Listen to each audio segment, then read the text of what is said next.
BA पाठ तृतीय के विद्यार्थियों, मैं डॉक्टर गैब्रियल खान, सहआचार्य राजनीति विज्ञान, राजकीय महाविद्यालय अजमेर। हमारा जो आज का विषय है वह है प्लेटो का उप आदर्श राज्य। प्लेटो का उप आदर्श राज्य लॉस, प्लेटो सब आइडियल स्टेट लॉस। प्लेटो का उप आदर्श राज्य, हल्का सा डैश छोड़ के लॉस, प्लेटोस सब आइडियल स्टेट, हल्का सा डैश छोड़ के लॉस। सबसे पहले करेंगे इसका परिचय।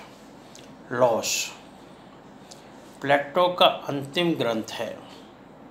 लॉस जो है प्लेटो का अंतिम ग्रंथ है, लास्ट।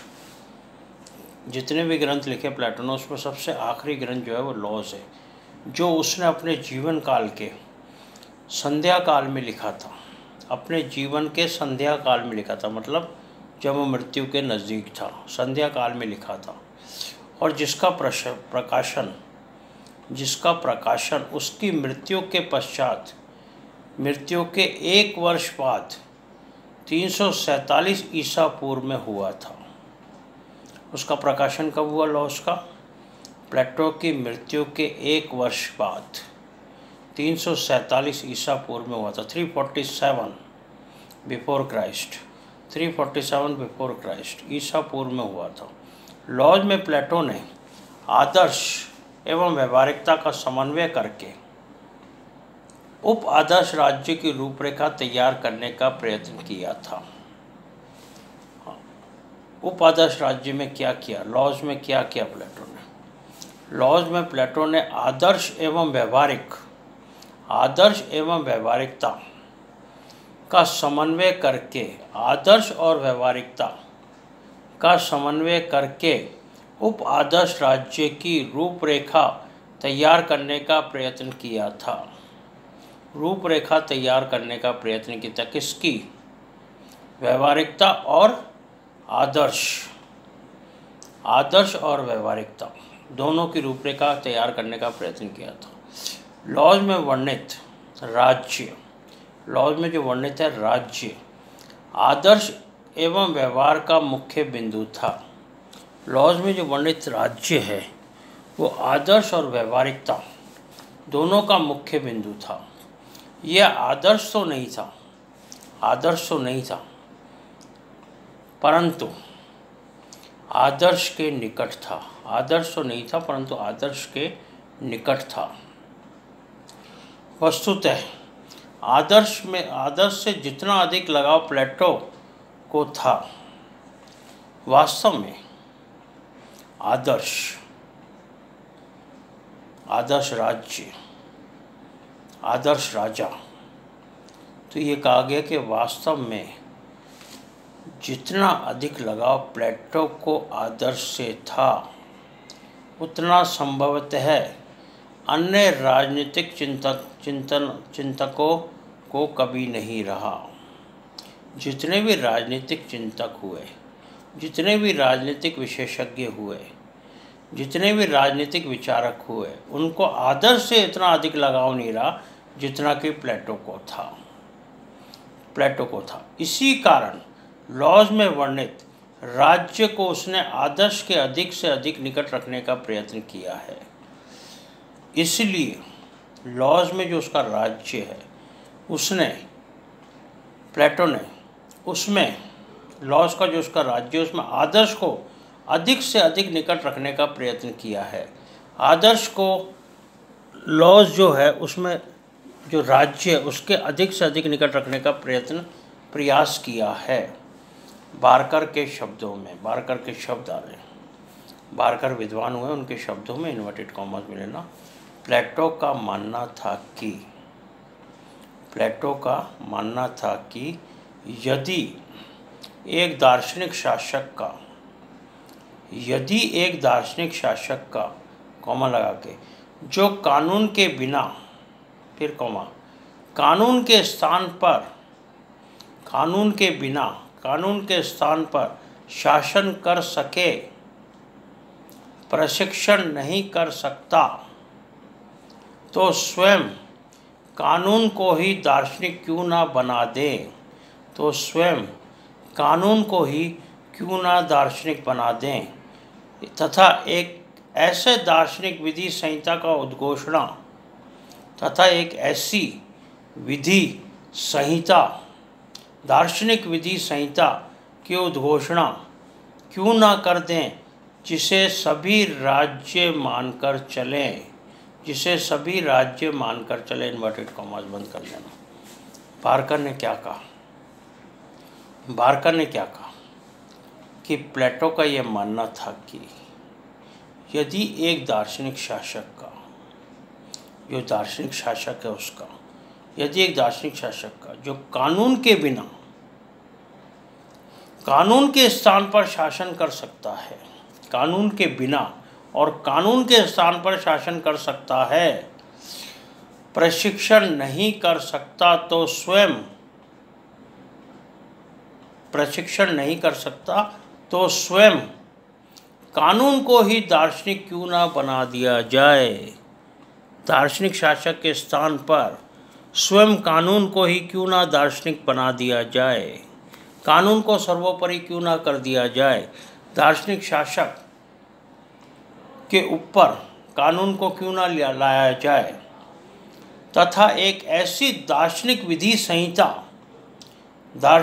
संहिता की उद्घोषणा क्यों ना कर दी जाए जो सभी राज्यों को मान्य हो, जो सभी राज्य मानकर चले, सभी राज्यों को मान्य हो, जो सभी राज्य मानकर चले। ये थे बारकर के शब्द। अब आता है, ये तो था इसका परिचय, प्लेटो की लॉज का परिचय। अब आता है प्लेटो की लॉज में परिवर्तन। प्लेटो ने रिपब्लिक में जो लिखा उसका परिवर्तन उसने किस में किया? अपने अंतिम ग्रंथ लॉज में किया। तो प्लेटो के लॉज में परिवर्तन, प्लेटो ने लॉज में यही परिवर्तन किया कि, क्या परिवर्तन किया कि आदर्श राज्य के उन सभी अंगों में इतना संशोधन और परिवर्तन कर दिया जाए, आदर्श राज्य के क्या सभी अंगों में इतना संशोधन और परिवर्तन कर दिया जाए, संशोधित कर दिया जाए और परिवर्तित कर दिया जाए, संशोधन और परिवर्तन कर दिया जाए कि आदर्श के निकटतम रहते हुए भी राज्य में व्यवहारिकता के गुण का समावेश हो जाए, व्यवहारिकता के गुण का समावेश हो जाए। इसलिए लॉज में उसने दार्शनिक शासक के स्थान पर कानून को प्रतिष्ठित किया। इसलिए लॉज में, रिपब्लिक में तो क्या था? दार्शनिक शासक। इसलिए उसने लॉज में दार्शनिक शासक के स्थान पर कानून को प्रतिष्ठित किया, कानून लाया, कानून को ऊपर दार्शनिक शासक के ऊपर ले गया, कानून को प्रतिष्ठित कर दिया, कानून को बैठा दिया, कानून को प्रतिष्ठित किया। न्याय सिद्धांत के स्थान पर, न्याय सिद्धांत की बात करता रिपब्लिक में, न्याय सिद्धांत के स्थान पर आत्म संयम के सिद्धांत को अंगीकार किया। न्याय सिद्धांत के स्थान पर आत्म संयम के सिद्धांत को अंगीकार किया, आत्म संयम के सिद्धांत को लिया। दार्शनिक शासक के स्थान पर कानून को लिया, न्याय सिद्धांत के स्थान पर आत्म संयम के सिद्धांत को लिया, आत्म संयम के सिद्धांत को लिया। साम्यवादी योजना को त्याग कर, उसकी जो साम्यवादी योजना थी उसको त्याग कर राज्य के सभी वर्गों को, साम्यवादी योजना उसकी सिमटी हुई थी, अब साम्यवादी योजना को त्याग कर राज्य के सभी वर्गों को, सभी वर्ग जितने भी वर्ग हैं, व्यक्तिगत संपत्ति एवं पारिवारिक जीवन का अधिकार दिया है। व्यक्तिगत संपत्ति एवं पारिवारिक जीवन का अधिकार दिया है। व्यक्तिगत संपत्ति का अधिकार और पारिवारिक जीवन का अधिकार सभी वर्गों को नहीं था रिपब्लिक में। लॉज में उसने साम्यवादी योजना को त्याग कर सभी वर्गों को क्या दिया? संपत्ति एवं पारिवारिक योजना का अधिकार दिया है, पारिवारिक योजना का अधिकार दिया है। तथा रिपब्लिक की शिक्षा योजना के स्थान पर एक संशोधित शिक्षा योजना को अपनाया है तथा रिपब्लिक में जो शिक्षा योजना थी उसके स्थान पर एक संशोधित शिक्षा योजना को अपनाया, संशोधन करके शिक्षा योजना लाया है, संशोधित शिक्षा योजना को अपनाया। G.H. सेबाइन के अनुसार, G.H. सेबाइन एक विद्वान हुए, उनके अनुसार इन्वर्टेड कॉमास में लेना, G.H. सेबाइन ने रिपब्लिक और लॉस दोनों ग्रंथों में अंतर के विषय में लिखा है कि G.H. सेबाइन जो है उन्होंने रिपब्लिक और लॉस दोनों ग्रंथों के अंतर, दोनों ग्रंथों में क्या अंतर है, दोनों ग्रंथों के अंतर के विषय में लिखा है कि की के बाद इन्वर्टेड कॉमास में लेना, पहले मत लेना, की के बाद इन्वर्टेड कॉमास, की के बाद इन्वर्टेड कॉमास क्या लिखा है, रिपब्लिक तथा लॉस, रिपब्लिक तथा लॉस के सिद्धांतों में मूलभूत अंतर यह है कि रिपब्लिक तथा लॉस के सिद्धांतों में मूलभूत अंतर यह है कि क्या है अंतर, प्रथम का मतलब रिपब्लिक, प्रथम रिपब्लिक के आदर्श राज्य में विशेष रूप से चुने हुए, रिपब्लिक में आदर्श राज्य में विशेष रूप से चुने हुए तथा विशिष्ट प्रशिक्षण प्राप्त व्यक्तियों की ही सरकार है, तथा विशिष्ट प्रशिक्षण प्राप्त व्यक्तियों की ही सरकार है। विवेक, जिसको विवेक कहा था उसने, दार्शनिक शासक उसका विवेक, तो क्या कहा इन्होंने, रिपब्लिक तथा लॉस के सिद्धांतों में मूलभूत अंतर यह है कि पहला, प्रथम जो रिपब्लिक है कि आदर्श राज्य में विशेष रूप से चुने हुए व्यक्तियों की ही सरकार है, विशेष रूप से चुने हुए तथा विशिष्ट प्रशिक्षण प्राप्त किए हुए व्यक्तियों की ही सरकार है, इन व्यक्तियों की सरकार है जिस पर सामान्य नियमों का कोई प्रतिबंध नहीं है। ये बहुत इम्पोर्टेंट है, जिस पर सामान्य नियमों का कोई प्रतिबंध नहीं है, उस सरकार पे किसी प्रकार का कोई प्रतिबंध नहीं है, सामान्य नियमों का कोई प्रतिबंध नहीं है। जबकि दूसरा जो लॉज आया उसका, दूसरे लॉज में उल्लेखित वह सरकार है, लॉज में जो उसने सरकार उल्लेख किया, उल्लेखित वह सरकार है जिसमें कानून सर्वोच्च है, कानून सबसे ऊपर है, कानून सर्वोच्च है, शासक एवं शासित सामान्य रूप से इसके अनुशासन में है, शासक एवं शासित सामान्य रूप से इसके अनुशासन में, इन्वर्टेड कॉमास बंद कर देना। तो क्या कहा G.H. सेबाइन ने, G.H. सेबाइन ने तुलना की, दोनों ग्रंथों के अंतर को बताया।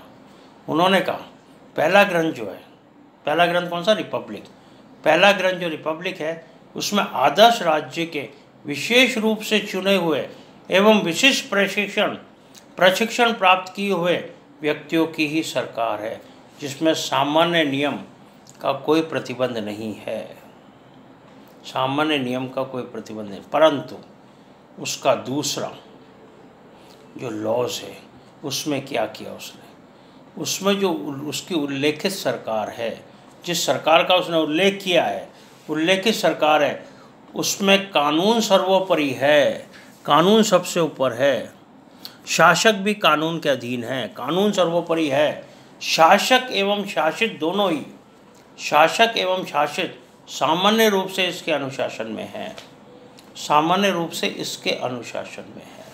ये था प्लेटो के लॉज में परिवर्तन।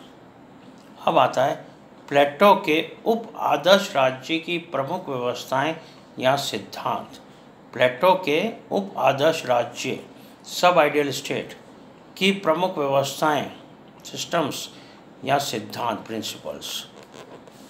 तो पहले पॉइंट देख लें। पहला पॉइंट है उप आदर्श राज्य की भौगोलिक स्थिति। नौ भागों में विभाजित किया इसने। पहली है उप आदर्श राज्य की भौगोलिक स्थिति, दूसरी है उप आदर्श राज्य की आधारशिला, कानून की सत्ता। उप आदर्श राज्य की आधारशिला, कानून की सत्ता। तीसरी, उप आदर्श राज्य में पारिवारिक जीवन। उप आदर्श राज्य में पारिवारिक जीवन। चौथी, उप आदर्श राज्य में संपत्ति की व्यवस्था। उप आदर्श राज्य में संपत्ति की व्यवस्था। नेक्स्ट है पांचवी, उप आदर्श राज्य में शासन का स्वरूप। उप आदर्श राज्य में शासन का स्वरूप। फिर है नेक्स्ट छठी, उप आदर्श राज्य का शासन विधान। उप आदर्श राज्य का शासन विधान मिश्रित संविधान। शासन विधान क्या है? मिश्रित संविधान। सातवीं है उप आदर्श राज्य की शिक्षा व्यवस्था। उप आदर्श राज्य की शिक्षा व्यवस्था। आठवीं है उप आदर्श राज्य में आत्म संयम का सिद्धांत। मैंने आपको बताया था उप आदर्श राज्य में आत्म संयम का सिद्धांत, जो उसने ऊपर लिया परिवर्तन में, आत्म संयम का, न्याय सिद्धांत के स्थान पर आत्म संयम का सिद्धांत लिया। तो उप आदर्श राज्य में आत्म संयम का सिद्धांत। और नवी और लास्ट है उप आदर्श राज्य में न्याय व्यवस्था। उप आदर्श राज्य में न्याय व्यवस्था। ये थी इसकी नौ भागों में इसने उप आदर्श राज्य की प्रमुख व्यवस्थाएं या सिद्धांत को रखा है। कल की कक्षा में हम करेंगे एक एक करके सभी व्यवस्थाओं सिद्धांतों के बारे में चर्चा करेंगे।